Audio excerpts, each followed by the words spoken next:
급여대장에서 사회보험료를 공제할 때 항상 이제 동반되는 개념으로 나오는 보수총액 신고 업무를 설명드릴 건데요. 요걸 제가 마지막으로 뺀 이유가 굉장히 이해하시기 좀 어려울 것 같아서 보수 신고를 뒤로 좀 뺐습니다. 일단 보수총액 신고라는 업무가 뭐냐면 1년간의 총 급여 내역을 공단에 제출하면 공단이 사회보험료를 더 내거나 덜 낸 거를 정산하는 건데 약간 연말정산 같은 개념이라고 보시면 돼요. 근데 이게 급여에 맞게 사회보험료를 납부하라고 고지하면 되지 왜 꼭 1년 동안 그거를 모아서 또 보수신고를 하는 제도를 만들었을까 라는 거를 이제 설명을 드리면 그 이유가 이게 매달 고지되는 사회보험료는 취득 신고할 때 기재된 최초의 그 보수월액으로 부과가 계속 쭉 되는 거거든요. 근데 만약에 급여가 중간에 바뀌었다면 그거에 맞게 사실 사회보험료를 부과를 해야 되잖아요. 내가 급여가 100만 원에다가 150만 원에서 150만 원에 대한 사회보험료를 부과해야 되는데 그거를 공단이 알 수가 없잖아요. 그 저희가 뭐 따로 소득세 신고나 이런 거 할 때 뭔가 될 것 같지만 실제 원천세 신고할 때 원천세 신고서를 보면은 거기는 명단이 안 들어가요. 그냥 총 몇 명의 급여 얼마고 소득세 얼마다 이렇게 신고하는 거지 누가 얼마다 이런 거 안 들어가거든요. 그래서 공단은 그런 걸 알 수가 없어요, 사실. 그러니까 이게 맞게 사실 부과해야 되지만 공단이 모르기 때문에 1년에 한 번 어디 급여 한번 가져와 보세요. 제가 더 내라고 한 게 있을 수도 있고 덜 내라고 한 것도 있을 수도 있거든요. 그래서 한번 정산을 해주는 거예요. 만약에 뭐 기관에서 업무에 따라서 이게 요새는 이제 주간보호 기관들도 똑같은 월급제도 뭐 이제 수당이 계속 목욕수당, 원수당, 운전수당, 그 송용수당 뭐 이런 것들이 이제 계속 과세 수당들이 계속 달라지는 경우가 있기 때문에 혹은 뭐 시간제 아까 제가 말씀드린 저 같은 보조원 시간제 근로자 있는 경우에는 매달 급여가 조금 달라지거든요. 그러면 매달 보수월에 달라지니까 그거를 이제 공단에 알려줬는데 그걸 보수월에 신고라는 게 있지만 이게 보수월에 신고를 매달 그렇게 할 수가 없어요. 업무도 너무 바쁘고 공단 지역지사에서 그냥 안 받아주는 경우도 있어요. 원래는 뭐 국민연금공단 같은 경우는 20% 이상 보수가 100만 원에서 120만 원 이상 됐다면 100만 원에서 80만 원 이상으로 떨어졌다면 받아주는데 그것도 결국 다 해보면 이 지역지사의 어떤 재량들이 좀 섞여 있기 때문에 그냥 안 받아주는 경우도 있어요. 그리고 계속 자주 하면은 이거 하지 말라고 연락 와요. 어차피 보수에 신고 있는데 왜 보수월에 변경 신고하냐고. 그래서 그냥 이거 1년에 한번 딱 정산하자. 이거 국가 이거 계속 마비된다 이러면. 그래서 보수에 신고라는 제도를 만들어서 1년에 딱 한번 정산을 하는 거예요. 이게 좀 이해가 어려우실 거예요. 그래서 예시를 좀 갖고 왔는데 자, 이 표를 보시면은 이게 취득 신고 때보다 급여가 더 이제 낮아진 경우 뭐 높아진 경우를 가져왔어요. 홍길동을 보면은 건강보험료를 제가 그냥 근로자 합쳐서 7.09%라 칠게요. 최초 이분이 급여가 300만 원에서 300만 원을 신고를 했어요. 300만 원에 7.09%에서 매달 21만 2,700원이 납부하러 고지서 날라올 거예요. 근데 이번 달에는 이분이 이제 근무를 이렇게까지 길게 못하겠다. 줄여서 급여를 낮추는 걸로 협의를 했어요. 그래서 280만 원의 급여로 이제 낮아진 거예요. 그러면 이거에 대한 실제 사회보험료는 이 오른쪽에 19만 8,520원이거든요. 차액이 14,180원. 그러니까 실제 고지는 21만 원 날라오는데 얘는 19만 원 오는 거예요. 그러니까 14,000원, 15,000원 정도가 지금 더 계속 내고 있는 거예요. 이게 1년 동안 이루어진다? 그럼 1년 동안에 한 15만 원을 더 내는 거죠. 그리고 김길동 씨를 보면 이분은 이제 급여가 낮아진 거예요. 그거 높아진 거예요. 320만 원. 그러면은 나는 21만 원 내라고 나갔는데 실제 사회보험 22만 원을 냈었어야 돼요. 그러면은 이거 국가가 손해잖아요. 그래서 이런 정산을 해서 기관이 덜 납부한 거를 한 번에 이제 납부하라고 날라온 거예요. 그래서 보수 신고는 그냥 생각하시면 돼요. 매달 이게 보수월액을 변경할 수가 없으니까 1년에 한 번 정산하자. 그 업무가 보수총액 신고입니다. 그럼 이게 사회보험료는 이게 급여대장에서 어떻게 공제를 해야 될까요? 기본이라고 생각할 수 있지만 여기서 한 번 더 정리를 하면 국민연금은 최초 보수월액에 맞게 고정적으로 공제를 하셔야 돼요. 이게 그리고 나머지 세 개 보험은 매달 변경되는 급여에 맞게 이 급여대장 그 요율에 맞게 급여를 공제하시면 돼요. 그러니까 만약 이 급여가 늘어나서 공제가 늘어났다 급여대장에서 그러면 기관에서 공제를 더 많이 하셔서 공제를 많이 했다는 거 뭐예요? 기관 운영비 통장에 남아있는 거잖아요. 그 남아있는 거 그래서 1년 동안 쌓아가지고 보수총액 신고할 때 더 납부하라고 이러면 나 뭐 하는 거 있으니까 그걸 납부하면 돼요. 근데 급여가 줄어서 공제를 조금밖에 안 해가지고 기관에서 그 돈이 없는 거예요. 실제로 고지는 더 많이 나갔는데. 그러면은 모자른 만큼 보수 신고하면은 우리가 너네가 최초 신고한 걸로 많이 뗐는데 실제 급여는 더 작네. 돌려줄게 하고 다 돌려줘요. 그래서 이지케어는 일단 이렇게 국민연금은 고정, 매월 고정, 나머지 세계보험은 급여에 맞게 기본으로 설정이 되어 있고 아마도 케어포도 그랬던 것 같은데 한 번 더 확인해 보시길 좀 바랄게요.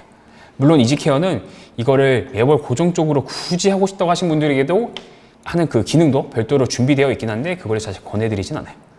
그리고 이렇게 좀 보다 보면 왜 국민연금은 계속 고정일까요? 그러니까 고정이 된다는 거는 정산이 안 된다는 거잖아요. 보수 신고가 없다는 건데 국민연금은 아까 뒤에 보면 건강보험, 고용보험, 산재보험 근데 국민만 연금. 그러니까 국민연금은 보험이 아니라 연금이라는 개념인데 이게 연금은 내가 더 연금으로 넣어놓으면 연금 탈 때 그만큼 많이 타잖아요. 그래서 너 더 냈다 덜 냈다 정산이 없어요. 적금을 최초 계약한 적금만큼 계속 넣었듯이 최초 신고한 보수금만큼 그냥 국민연금 넣는 거예요. 근데 반면 이제 나머지 세 개는 보험이니까 보험료가 잘못됐으면 정산해줘야 되잖아요. 그래서 보험료가 다시 이제 더 징수한 게 있거나 그러면 다시 돌려주는 거죠. 오케이, 이거를 보수총액 신고라는 개념은 이해했고 이거 왜 하는지도 알겠어. 근데 이런 생각하실까? 그러면 내가 중간에 급여가 승진이라서 많이 올라갔는데 보수총액 신고하면 사회보험료 더 내라고 하니까 그냥 안 하고 안 내야겠다. 근데 당연히 이런 생각은 뭐 국가도 했겠죠. 그래서 꼭 보수총액 신고를 해야 되는 이유. 자, 보수총액 신고도 이게 사회보험 업무이지만 세무신고랑 엮여 있어요. 이게 그래서 어려워요. 이것도 안 하면 과태료가 발생돼요. 심지어 건강보험은 25년부터 연말정산하면은 자동으로 이게 진행이 되거든요. 연말정산 안 하면 계속 하라고 연락 와요. 그래서 결국 하긴 해야 돼. 안 하면 지도요금 나서. 근데 그 연말정산 하면은 내가 이거 보험료 조금 내려고 보수총액 신고 안 하고 싶었는데 알아서 자동으로 되기 때문에 25년부터 뭐 진행된다고 하니까 무조건 해야 되고 고용산재보험은 제 기억 300만 원 정도인가 과태료가 붙을 거예요. 그래서 결론적으로 보수총액 신고는 꼭 해야 돼요. 이 시기는 이제 3월에 막 이렇게 좀 나눠져 있는데 어쨌든 그 시기에 맞춰서 공문이 날라오니까 그 공문 날라오는 거 보고 진행하시면 돼요. 자, 여기까지가 보수총액 신고에 대한 내용이었고, 자, 제가 추가적으로 한 가지 알고 가시면 좋을 내용을 따로 추가로 넣었는데요. 제가 아까 말씀드렸듯이 보수총액 신고가 세무신고랑 엮여 있었다고 했잖아요. 이게 앞에 내용을 잘 이해하시는 분들은 당연히 엮여 있다고 생각하실 거예요. 왜냐면 세무신고 내역도 결국 급여 내역을 신고하는 거고 그리고 보수신고도 결국 급여 내역을 신고하는 거기 때문에 이게 당연히 일치해야 된다라고 바로 떠오르실 거거든요. 그래서 보수총액 신고 과정을 보시면 이해가 좀 더 쉬울 거예요. 이게 먼저 기관이 각 공단에 보수총액 신고를 진행을 하면은 공단에서 이게 진짜 금액이 맞는지 확인을 해봐야 되잖아요. 그게 이제 교차 검증을 할 수 있는 게 국세청에서 그 연말정산 내역이 있잖아요. 그래서 그때 국세청에서 이제 확인을 합니다. 이때 연말정산 신고 내역을 조회해서 이제 가져와요. 그래서 비교를 하는 거죠. 이게 진짜 보수 신고한 내역이 연말정산 내역이랑 맞는지. 그래서 만약 연말정산 내역이 더 높으면 보수총액 신고된 금액이 그리고 더 낮다면 더 높은 내역이 맞다 치고 납부하라고 안내가 옵니다. 이거 요 근래 9월에 날라올 거예요. 그래서 만약에 연말정산 내역이 더 높고 보수 신고된 금액이 낮으면 연말정산 내역이 그러니까 더 높은 내역을 맞다 치고 그걸 기준으로 납부하라고 해요. 그래서 그 공문 날라오는 거 보면 이의 신청하라고 할 거예요. 내가 지금 만약에 예를 들어서 보수 신고를 2천만 원으로 신고했는데 연말정산 내역이 3천만 원 올라가 있다 그러면은 3천만 원 기준으로 보험료 이 정도 납부하라고 날라올 거고 결국 뭐가 더 많냐? 그러니까 일치하지 않으면 뭐 더 높은 데로 납부하라고 하고 이상하면 이의 신청을 하라고 해요.